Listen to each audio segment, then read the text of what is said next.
Silence. Informé. Cultivé. Rigoureux. Pour savoir et comprendre. Mario Dumont. Bonjour, bienvenue à Cube. Bonne fin d'après-midi. Première journée dans cette semaine de 4 jours. Oui, on était en congé hier, lundi de Pâques.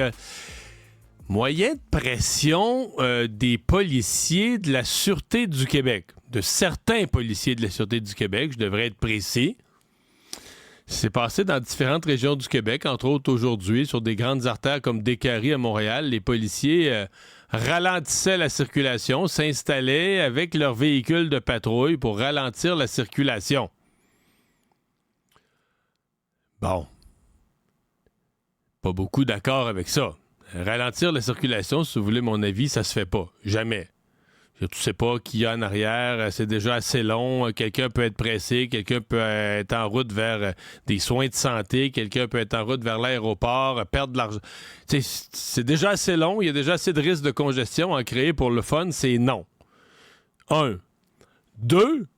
Lorsque des gens, des syndiqués ou d'autres manifestants ou des complotistes comme c'est arrivé font ça, on se fie sur la Sûreté du Québec pour aller leur expliquer non.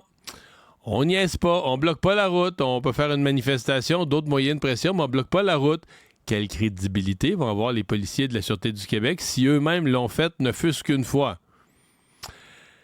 Puis, l'autre affaire, c'est que on nous a quand même habitués là, avec le move over, là, le fait qu'il faut changer de voie. Dès que tu vois des gyrophares, il faut que tu laisses la voie libre. Les gens viennent fous. Ils se mettent sur la voie centrale de l'autoroute. Fait que techniquement, il faudrait que des deux bords, les gens sacquent en bas de l'autoroute. Vous allez dire que j'exagère, là, mais là, les gens savent pas quoi faire, ralentissent, font des changements. Quand ils voient les gyrophares, les gens font des changements de voie rapides, donc ça pourrait causer un accident. Fait que globalement, c'est non comme moyen de pression. Moyen de pression, pourquoi? Je vais vous rafraîchir la mémoire. Il y avait une entente avec les policiers de la Sûreté du Québec pour des augmentations de salaire de 21 %. C'était intervenu l'été passé. Et quelque part dans le mois d'août, il y a eu un vote. Puis à une soixantaine de pourcents, quelque chose du genre, là, les membres ont voté non. Puis là, je sais pas trop, je pense que les gens qui ont voté non, les membres du syndicat des policiers provinciaux, ils avaient l'air à s'attendre à ce que... le gouvernement, le lendemain matin, en panique... reprennent les négociations avec eux. Mais le gouvernement avait toutes les négociations du secteur public cet automne. Là.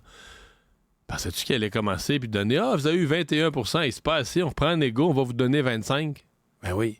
Juste à la veille où tu négocies avec tous les employés de l'État, une négociation qui allait déjà s'annoncer périlleuse.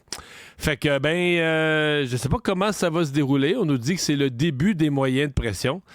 J'ai hâte de voir aussi de quoi va avoir l'air l'opinion publique là, en appui ou pas en appui aux policiers.